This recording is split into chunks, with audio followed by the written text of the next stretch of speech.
Good morning, everyone. Can't wait to jump into the book of Hebrews with you. I'm telling you, this book is amazing. I know we read chapter 1 yesterday, but let me just reread what the author is claiming. I mean, it's a huge claim. He says this in chapter 1, verse 3. He says, the Son, meaning Jesus, is the radiance of God's glory.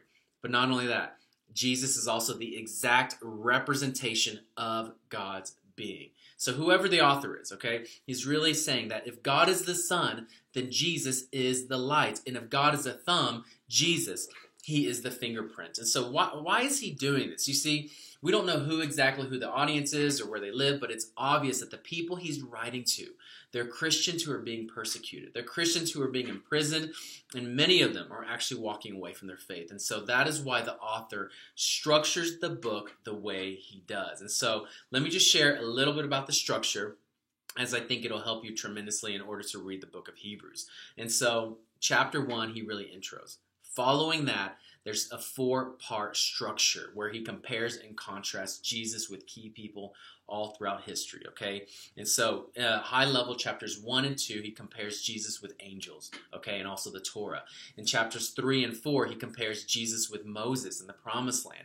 In chapters 5 through 7, he compares Jesus with the priest and also Melchizedek. In chapters 8 through 10, he compares Jesus with sacrifices and the covenant. And some of the things that you're going to see as you read this is that the author is trying to elevate Jesus above each of these people as he compares Jesus with them. But the second thing is he is trying to challenge the audience to remain faithful despite the persecution, despite the suffering, and even warns people at the end of each section to not abandon Jesus, okay? I could go through all the sections, which I would love to, but I want to focus on chapter 5. And this is where he compares Jesus with the priests, okay, who were also in the line of Aaron and also Melchizedek, okay? And so chapter 5, verse 1, and this is talking all about the current priestly system. And so follow along with me, but it says this: every high priest is selected from among the people and is appointed to represent the people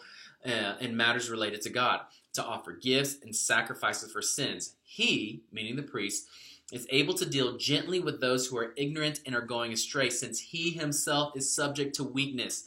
This is why he has to offer sacrifices for his own sins as well as for the sins of the people. So, in summary, a priest's role was to represent Israel before God and to offer sacrifices. But because the priests themselves were morally flawed, they had to not only offer sacrifices for the sins of others, but also for their own sins. And you look at this system, it's like something obvious is, something else is obviously needed. And that is why in verse 5 through 6, it gives the answers to that something else. And this is what it says.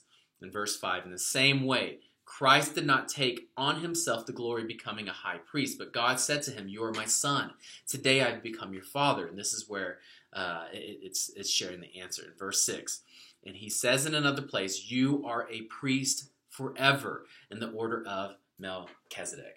You see, Jesus, he was the something more that was needed, except the difference was that Jesus does not come from the line of Aaron, but instead he came from the line of Melchizedek, which was a prophetic word that was written back in Psalm 110, saying that the Messianic king will come from the line of David and will be a priest in the order of Melchizedek.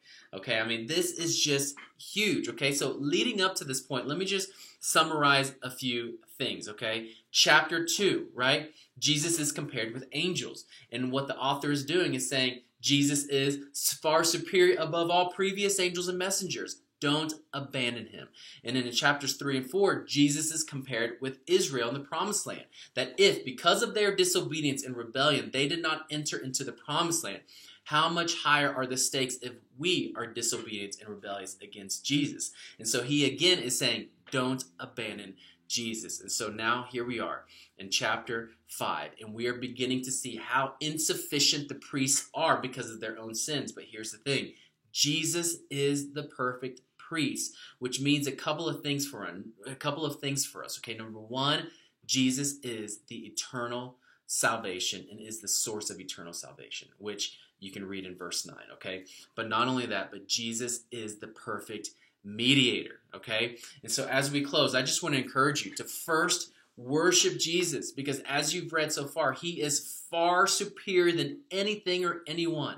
You see, so many of us, we go to him not first, mainly because we identify something else as superior or something else that can actually save us. But no, I encourage you, turn to him no matter what you're going through. But second, know that he is the perfect mediator. You see, to reject Jesus is to reject the opportunity to be fully reconciled to God.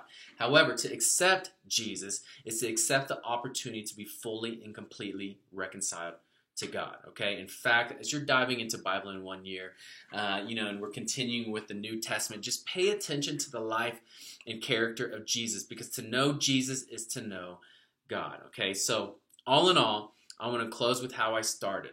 You see, the author is trying to encourage all believers that no matter the persecution or imprisonment or suffering, Jesus can be trusted. And so therefore, no matter what you're going through today, I just encourage you, go to him, for he is far superior than anything else that you could put your hope in, okay?